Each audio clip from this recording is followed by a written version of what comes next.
There is a moment just before true fear begins, when everything goes quiet, not the comforting quiet of sleep, but the kind that feels watched, a hallway with no footsteps, a phone line that stays open after goodbye, a voice that sounds calm too calm asking questions that feel like knives. When audiences first watched The Silence of the Lambs, many believed they were witnessing pure fiction, a brilliant horror thriller born from imagination. But the truth is far more unsettling, because the monsters on screen were never entirely invented. They were assembled, piece by piece, from real killers who once walked freely among ordinary people, smiling, working, blending in, until the masks slipped. Tonight, we step beyond cinema into the real darkness that inspired it.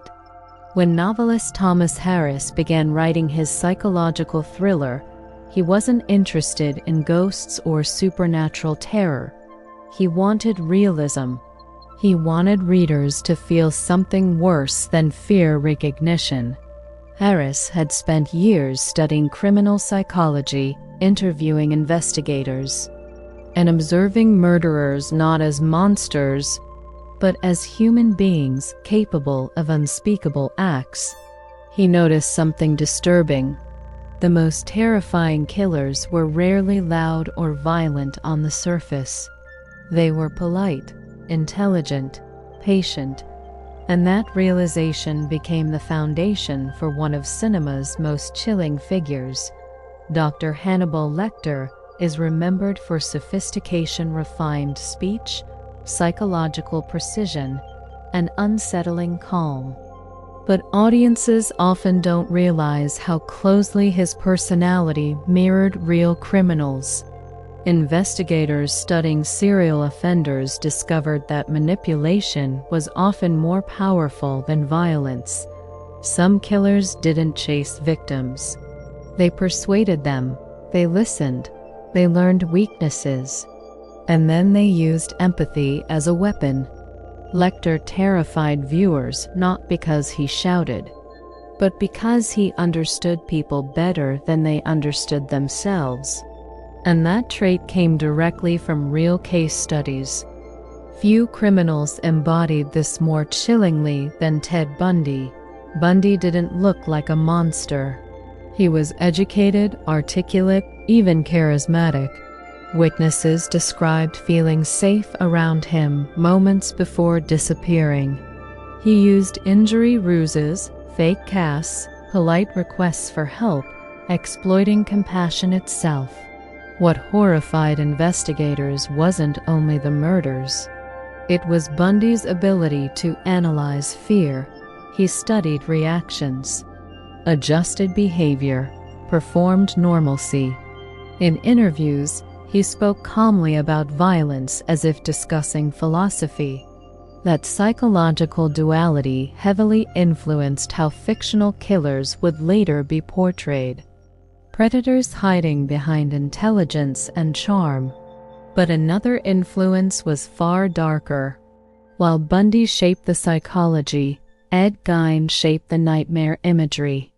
Gein lived quietly in rural Wisconsin, seen by neighbors as shy and harmless.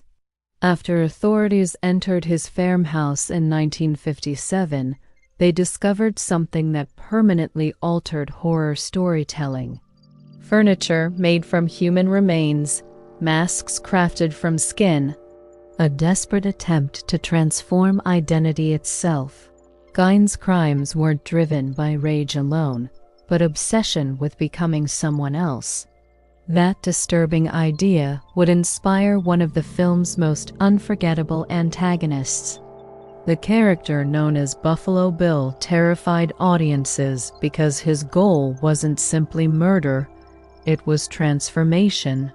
He believed identity could be constructed physically, stitched together.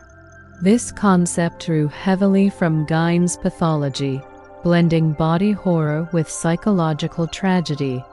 But another real killer added a different layer. Jerry Brudos lived a double life. By day, an electronics technician. By night, consumed by compulsions tied to control and possession. Brudos collected items belonging to victims, preserving them as trophies, not just memories, but extensions of power. Investigators realized something unsettling. Many serial killers weren't motivated purely by violence. They were driven by fantasy worlds they slowly made real. Buffalo Bill's ritualistic behavior echoed this psychological pattern. Crime as performance, identity as obsession. At the emotional center of the story stands Clarice Starling, a young trainee navigating male-dominated institutions while confronting evil face to face. Her fear feels authentic because it reflects real investigators. Agents entering interrogation rooms often reported the same sensation, not fear of attack, fear of understanding. Because prolonged exposure to killers meant recognizing shared humanity, realizing monsters were not separate from society, but produced by it. Clarice's journey mirrors that psychological toll, empathy becoming both strength and vulnerability.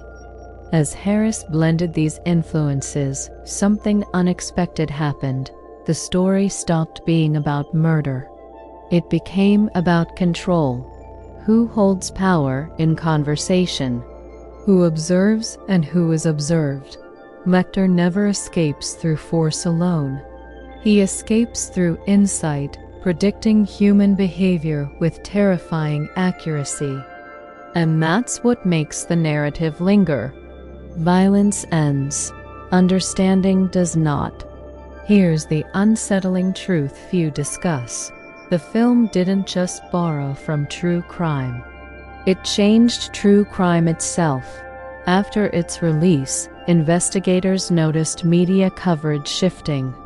Killers began comparing themselves to fictional portrayals.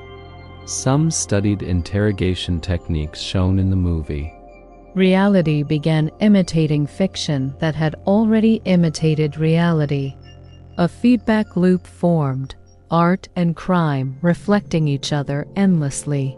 The echo between story and real life blurred. Imagine sitting across from someone who knows your fears before you speak. That was the lasting terror audiences carried home.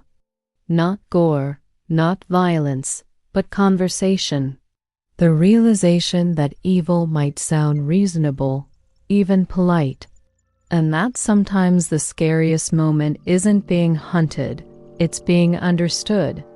In the film's final moments, the lambs stop screaming, a metaphor for trauma finally quieted. But history tells a different story. Real victims' families never experience cinematic closure. Investigations remain open. Questions remain unanswered. The silence isn't peace. It's absence. And perhaps that's why the story endures. Because it reminds us that horror doesn't end when credits roll. It simply moves out of frame. Somewhere tonight, someone is watching the film for the first time. They'll admire the performances, the dialogue, the suspense. And maybe they'll reassure themselves it's only a movie. But the next time a stranger smiles too easily, or a conversation feels strangely probing, a small thought may surface. What if the scariest monsters never look frightening at all? What if they sound perfectly normal? Stories like this survive because they force us to look closer, not only at killers, but at ourselves, our fears, and the fragile line between fascination and terror. If this deep dive into the real darkness behind cinematic horror stayed with you, share your thoughts below. And if you want more stories where true crime and storytelling collide, Consider subscribing, because the next story might reveal a truth even more unsettling than fiction.